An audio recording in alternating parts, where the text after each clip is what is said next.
After using the Pixel 8 Pro for over 6 months as one of my daily drivers, I can tell how it has exceeded my expectations. Not only is it one of the best Android phones around, but also one of the best phones overall with its impressive AI features and camera performance.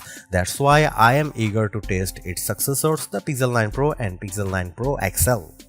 The company is rearranging its Pixel lineup because instead of just one flagship model, we are getting two instead, while the standard Pixel 9 and Pixel 9 Pro Fold round things out on the other ends of the spectrum. Given the popularity of the iPhone 15 Pro Max and Galaxy S24 Ultra, Google's turbocharging its new Pixels with newer cameras, durable designs, and more helpful AI features. As much as Apple Intelligence claims to redefine the iPhone experience, I think these new Pixel phones take it a step further.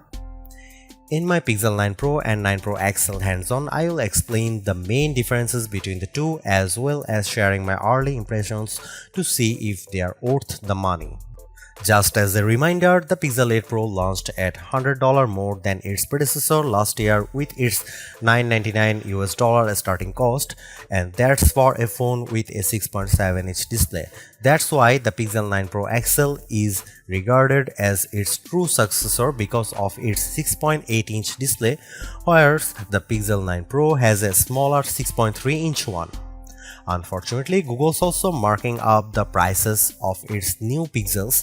I think it's a mistake because Pixels have historically undercut the competition, making them much more appealing options without forking over the typical flagship cost. The Pixel 9 Pro and 9 Pro XL fetch for $999 and $1,099 respectively, which means yet another $100 increase for a phone with the same sized screen as the Pixel 8 Pro.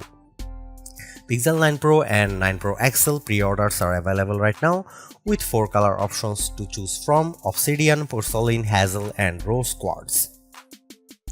On the surface, the same peculiar design traits that make the Pixels distinct are present here, but with slight alteration.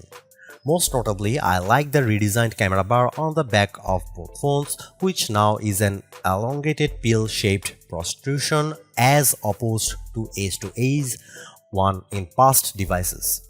While I have been accustomed to handling the Pixel 9 Pro XL's size, it's refreshing feeling to hold the smaller Pixel 9 Pro. Apart from the camera cutout, the designs of the new Pixel phones make them look eerily similar to the iPhone 14 Pro series due to the polished metal trims that are not flat as opposed to contoured. I am on the fence about this peculiar change because the contoured edge make the Pixel 8 Pro much more comfortable to hold. It's a change I am going to need to get used to, but at least they are still sporting the same matte gloss surfaces as before to give them that always clean, smooth look. Google claims they are twice as durable as the Pixel 8 generation, while Corning Gorilla Glass Victus 2 protects the screens.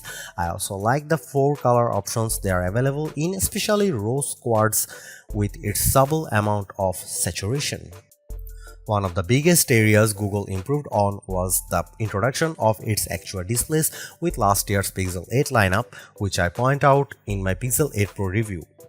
The company claims that the Super Actual displays in its new Pixels, however, are 35% brighter with peak brightness outputs of 2700 nits.